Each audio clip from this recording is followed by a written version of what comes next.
Matthew Wells here with Brandon Davis, stepping in on short notice, man, against Zabit. So how did this whole fight come together for you?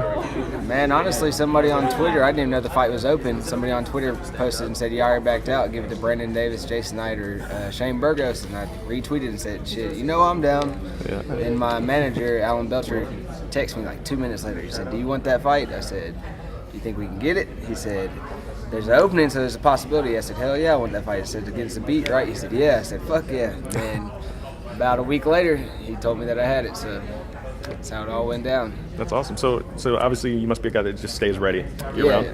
Well, I had some injuries ahead of time that kept me from going out to Cowboys and training because I was supposed to be out there all of August, but I was still training and still staying ready, and the injuries healed up and everything, so I'm just trying to get back in there whenever I can. 3 months is a long time to not fight for me, so I'm trying to fight every month if I can. So what do you make of Zabit as an opponent? Oh, the dude's tough. He's a beast. I mean, there's no doubt about that. He's good everywhere. But everybody in the UFC is good, so anybody can get beat too. They're human. Right. So, I mean, I know you've kind of traded wins and losses past couple of fights. Short notice fight. Any type of concern, not having that full camp and preparation for a guy like that a lot of people are really, really high on as like that next big prospect?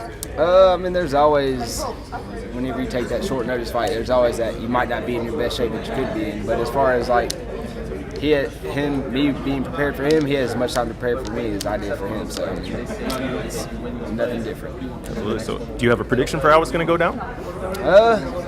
I feel like it's going to be a 3-round war. It's going to be a lot more than he thinks it's going to be. And if he stands in there and trades with me, I feel like I'm going to win. Yeah. And I know like pretty much every one of your fights are like really exciting. There's a lot of craziness that goes down.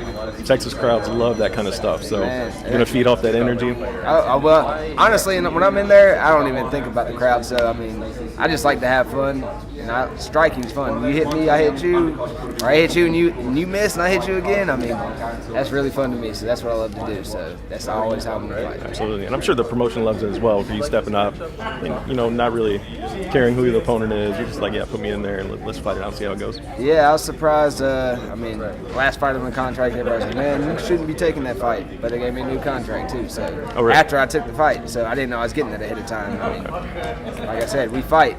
Why not? Why be scared to fight somebody that's ranked number 15 that's supposed to be unbeatable? I mean, eventually, if I was to work my way up, I'd have to fight him anyways, right? I want to be the champ, so why not go ahead and shortcut everybody else? It's kind of like a fast track for you. Exactly. Yeah. So I know Chase Sherman said in an interview recently that it's been kind of slow at the gym. Nobody really had fight scheduled, and then all of a sudden you get this, and it's just like boom. Yeah. Well, it's been kind of slow as far as like training for him. We don't have many people his size now. Gotcha. I still train every day, so it's not a big problem for me. And I've been going out and traveling and training as well. But as far as being slow, yeah, it's slow as far as fights. And for him, he hasn't been able to train as much because he doesn't have people his size. Alan's out of town most of the time, so.